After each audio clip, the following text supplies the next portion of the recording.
bolalarni chaqchuqlar bilan ko'proq o'rtoqliklar.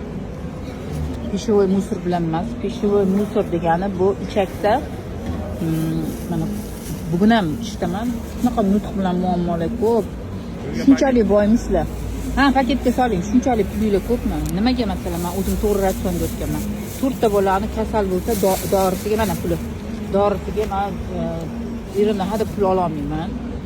Birinchidan olmayman, ikkinchidan bu ham isrofgarchilik u. Mana shu yaxshi turshagingizdan bitta bering. Shu bilan birga qizlar. Qanchalik bitta yedi yaxshilar. Qanchalik pishavoy musor yesa, shunchalik ichakni sog'lom florasini emas, patogenniy florasini ovqatlantiradi. Yo, men unaqasini yemayman, donagi boridan bering. Donakchaligidan. Bu nimada? Mana shunaqa tabiiy narsalarda sog'liklar. Mana bunaqa tabiiy narsalarda, mana bunaqa mayizlarda, yong'oqlarda. Bugun